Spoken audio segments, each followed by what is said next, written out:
O arrebatamento é o assunto mais importante. Você, amado ouvinte, deve passar em revista a sua vida. Deve ver como está andando e o que anda fazendo. Jesus não tarda em vir a arrebatar a sua igreja. O mundo acena para o crente. O diabo arma-lhe ciladas. A nossa carne é fraca. Precisamos segurar na mão do divino crucificado. Ele nos dará a vitória completa. Passemos a meditar neste assunto tão importante. Oremos para que o Senhor nos abra a mente e o coração, para entendermos e entesourarmos as grandes verdades da Palavra de Deus sobre o arrebatamento da igreja. O arrebatamento descrito na Bíblia. Convém lermos o que Paulo escreveu em 1 Tessalonicenses 4, 13 a 17. Não queremos, porém, irmãos, que sejais ignorantes com respeito aos que dormem, para não vos entristecerdes como os demais que não têm esperança. Pois se cremos que Jesus morreu e ressuscitou, assim também Deus, mediante Jesus, trará juntamente em sua companhia os que dormem. Ora, ainda vos declaramos por palavra do Senhor isto: nós, os vivos, os que ficarmos até a vinda do Senhor, de modo nenhum precederemos os que dormem.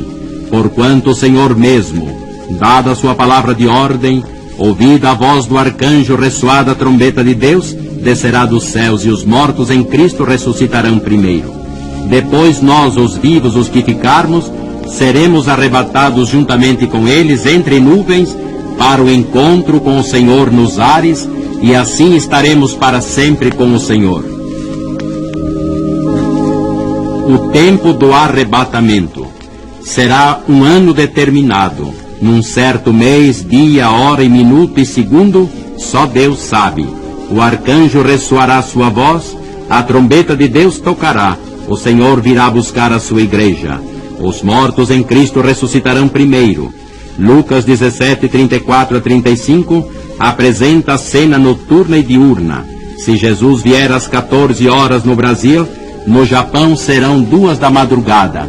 Aqui é dia e lá é noite. Será um dia calmo. O padeiro prepara o pão, lojas abertas, todos trabalham, aviões cortam os espaços, ônibus e trens e carros trafegam, uns se casam, outros fazem negócios, plantam, colhem, os juízes julgam, a polícia age, os grandes governam. No outro hemisfério as criaturas humanas dormem, e o Senhor Jesus aparecerá nas nuvens. Os mortos em Cristo ressuscitarão, e com corpos glorificados começam a subir para o encontro com o Senhor nos ares. Nós, os vivos, no abrir e fechar de olhos, seremos transformados, e com corpos glorificados juntamente com os ressuscitados, subiremos também. No arrebatamento, Jesus não virá à terra. O encontro da noiva com o noivo será nos ares. Marido e mulher dormem na mesma cama. Um será arrebatado e outro não. Pais e filhos ao redor de uma mesa, os pais irão e os filhos não. De aviões e ônibus muitos serão arrebatados, de fábricas e lojas, de fazendas e sítios, do palácio e da choupana, do asilo de velhos e de orfanatos, de escolas e universidades, um alarme geral nas cidades, muitos procurando seus queridos que desapareceram, muito choro, muita lágrima, quanta tristeza, e os que ficaram curtirão dor terrível. Ouviram do amor de Cristo, nunca levaram a sério o problema de sua conversão. Foram deixando Cristo para amanhã, para depois, continuaram no pecado, fecharam o seu coração e agora? Agora é tarde demais, muito tarde. Enganaram os homens, mas não a Deus. Choram, lamentam. Cristo arrebatou a igreja e eles ficaram. O relógio de Deus assinalou o fim do tempo da graça de Deus. E nesta altura eu pergunto, você vai ser arrebatado ou vai ficar?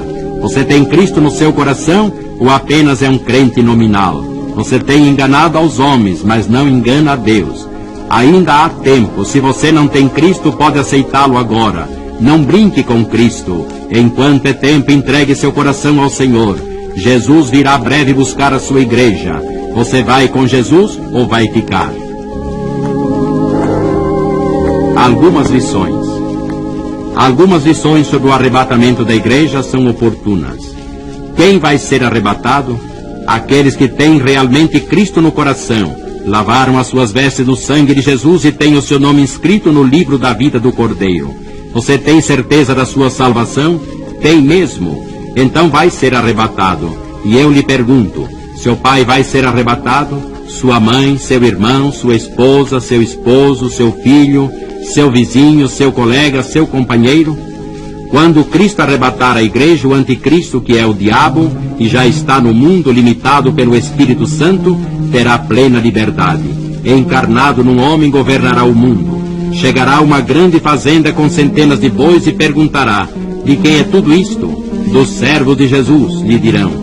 E com gargalhadas tomará conta de tudo. Apossar-se-á de indústrias, lojas, dinheiro, casas, carros, que os servos de Jesus arrebatados deixaram. Diante disso, não devemos transformar uma parte do nosso dinheiro em Bíblias, Novos Testamentos, folhetos, programas de rádio e TV para que o mundo se converta a Jesus? Você tem feito isso?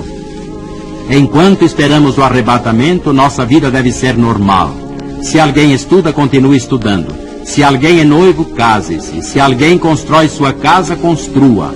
Tudo normal, mas com a vida no altar de Deus, nas 24 horas de cada dia. Vai tudo bem na sua vida, na sua casa, nos seus negócios?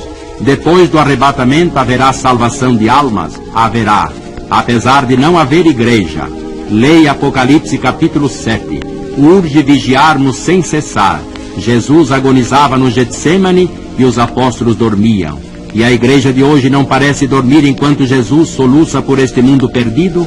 A igreja dorme, a cachaça e o cigarro, e as drogas dominam os homens. A igreja dorme, e o meretriz, e o furto e o crime avançam. A igreja dorme, e o jogo prolifera e o pecado destrói. Os homens se desesperam e caminham para o suicídio. Senhor, desperta a tua igreja, desperta. Olha para a tua noiva, Maranata. Vem, Senhor Jesus, para levar a tua igreja. Amém.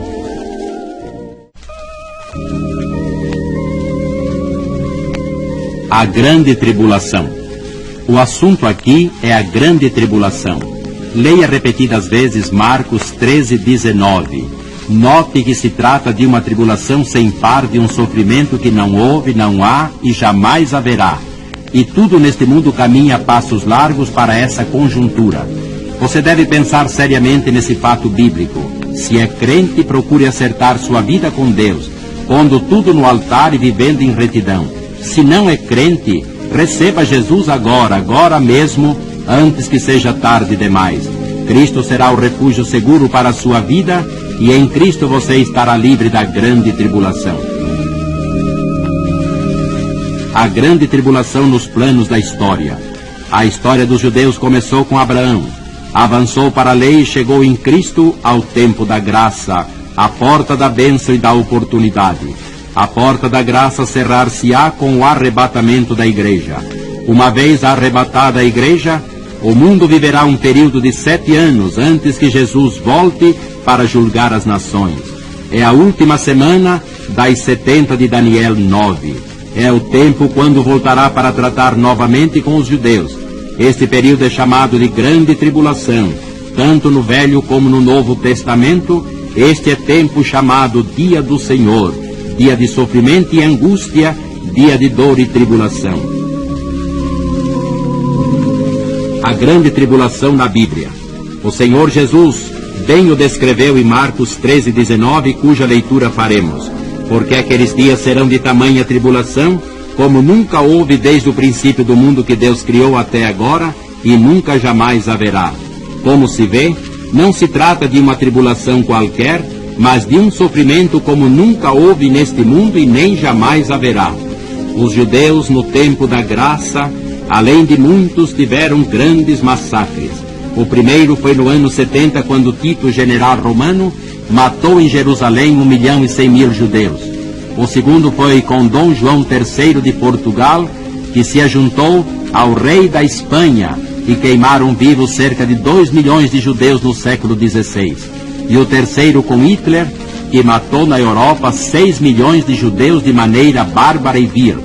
E que diríamos das atrocidades de Lenin e Stalin, responsáveis pelo massacre de mais de 40 milhões de pessoas, mas tudo isso tornar-se-á nada diante do que será a grande tribulação. Esta será de sofrimento tal que nunca houve neste mundo e nem haverá jamais. A igreja, todavia, não entrará nesse cone de sombra e nem nesse cadinho de dor e sofrimento. Será para o mundo que não foi arrebatado e para o judeu que ainda não crê em Jesus. Deus derrama juízos severos.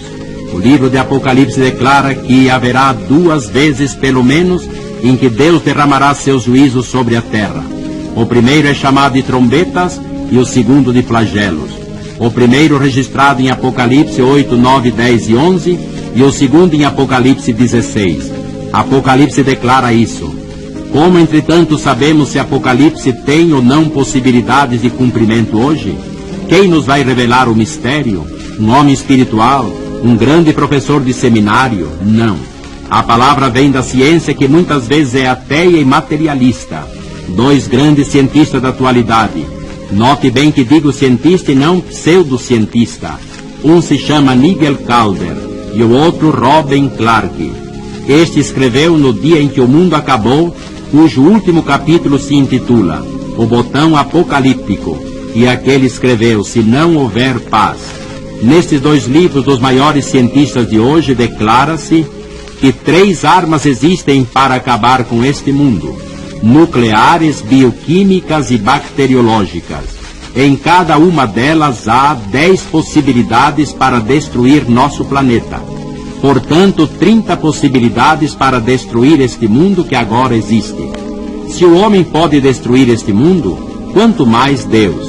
Apocalipse, então, está cumprido. Falta somente o dedo de Deus. A roda viva do céu girará, a igreja será arrebatada e o mundo mergulhará primeiro no caos do diabo e depois dos juízos de Deus. Então o que está escrito em Apocalipse se cumprirá.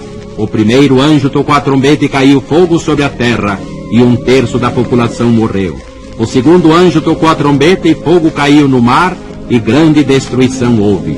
O terceiro anjo tocou também a trombeta, e uma estrela do céu caiu sobre as fontes das águas, que se tornaram amargosas como absinto. O quarto tocou, e foi ferido o sol, e a lua, e as estrelas, e houve trevas, e nesse ritmo os juízos de Deus vão caindo sobre os homens. E os flagelos de Apocalipse 16 continuam, o derramar com fogo, sofrimento e destruição. Diante disso, que vamos fazer? Antes que seja tarde demais, vamos levar o Evangelho de Cristo àqueles que estão nas sombras da morte e caminhando para a perdição eterna. Hoje é o dia da graça, Cristo salva. Amanhã é o arrebatamento, e subirão os que tiverem Cristo no coração. Depois de amanhã será a grande tribulação, e os que não tiverem Cristo curtirão dor terrível. Preparemo-nos, portanto, para o grande dia, antes que seja tarde demais. Enquanto é dia, levemos Cristo aos pecadores, pregando-lhes a tempo e a fora de tempo. Anunciemos hoje de coração: o Rei está voltando, a trombeta está soando, meu nome a chamar. O Rei está voltando, aleluia, Cristo vem me buscar. E com nossa vida no altar do Senhor, oremos: Maranata, ora vem Senhor Jesus. Amém.